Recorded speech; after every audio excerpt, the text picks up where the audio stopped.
कि बहिन चिनारे करी पाए बबुआ बहिन चिनारे करी पाए बबुआ ओटावा पहिरला से हीरो ना होई पाए बबुआ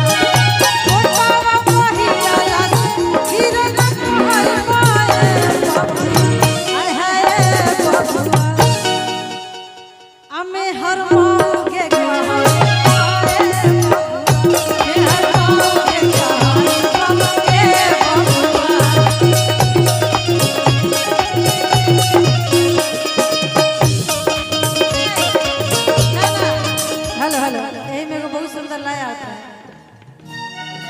सरवता हर मोहिनी खेलाड़ी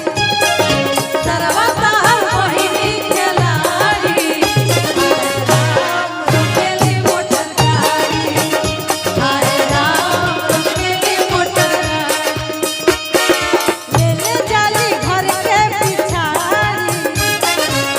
ले जाली घर के पिछाड़ी हाय राम रुकेली मोटर गाड़ी हाय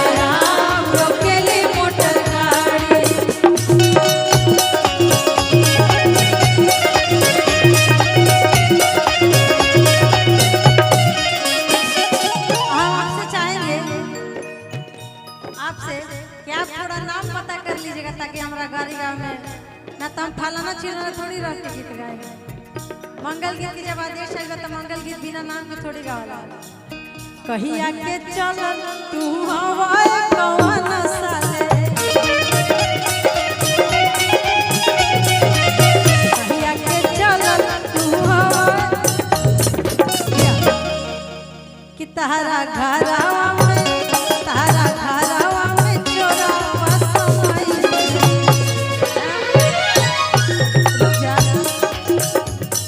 ध्यान देवे के बा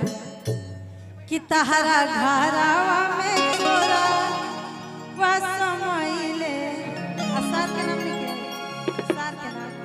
हाय सिया राम के भज चलिए सार के नाम और चैनल के समाधि के नाम आ गए बड़ा सुंदर नाम बा राजू राजू दुबे जहाँ जानी लगी अपन जान दे बल तो करिया हम तन से सोची लेकिन ना मंगल गीत है ना सोचे के का बोलो हेलो कि ये समधि गारी नदी ला सलाम करीना ई राजू समधि खाती हो कि ताहर धिया जवान हमर भैया मांगे समधि जी जहाँ बनी अगर मंच के सामने दिखती तो तनी पर हाव भाव देख के इनका पकड़ी थी तो अच्छा लगे। एगो बड़ा ट्रेंड में गाड़ी चलल बा यूट्यूब पर चाहे रील्स में बहुत ज्यादा सुने में आता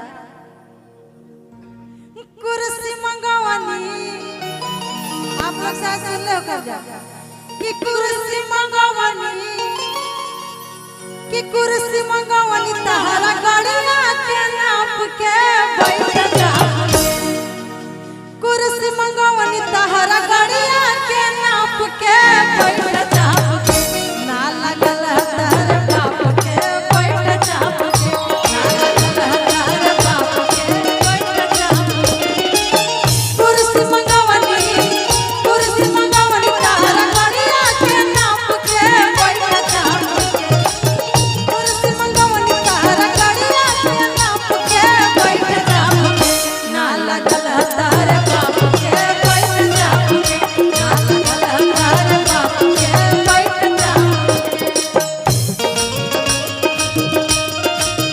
हमें तो लूट लिया मिल के हुस्न वालों ने कर कालों ने कर कालों ने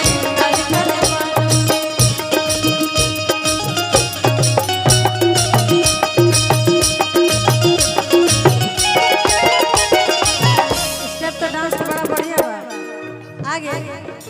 खाली कुर्सी थोड़ी इन लोग खाए पिए के भी व्यवस्था भइल बा नस्ता मंगवानी